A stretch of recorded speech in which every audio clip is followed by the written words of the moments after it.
ப்ராப்பரா ஒரு டயட் அந்த மாதிரி ஃபாலோ பண்றீங்களா மேம்? டயட்லாம் இல்லைம்மா, பயறு வகைகள் டெய்லி ஒரு பயறு சாப்பிடணும். வீக்லி ட்வைஸ் நமக்கு டெய்லி ட்ரை ஃப்ரூட்ஸ்லாம் சாப்பிட்ற அளவுக்குலாம் நமக்கு வசதி இல்லை, அப்படிலாம் இல்லைனாலும் ஒரு வீக்லி ட்வைஸ் எல்லா ட்ரை ஃப்ரூட்ஸும் சாப்பிடணும்.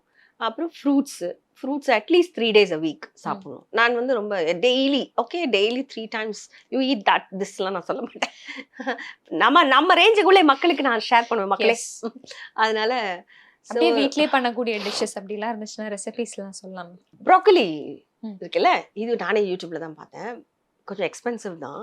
மெக்னீஷியம் வந்து நம்ம விமெனுக்கு ரொம்ப முக்கியம். ஸோ மெக்னீஷியம்ங்கிறது சின்ன வயசுல இருக்கிறவங்களுக்கு தெரியாது, பட் கொஞ்சம் ஆனா அதுல வந்து மெக்னீஷியம் வந்து விமெனுக்கு பொதுவாகவே ரொம்ப தேவை. அதனால ப்ரோக்கலி எடுத்துக்கோங்க, கொஞ்சம் மஷ்ரூம், பேபிகார்ன்றது டேஸ்ட்டுக்கு தான். பேபிகார்ன் வெயிட் போடுன்னு சொல்லுவாங்க, பட் எனக்கு அதில் நம்பிக்கை இல்லை.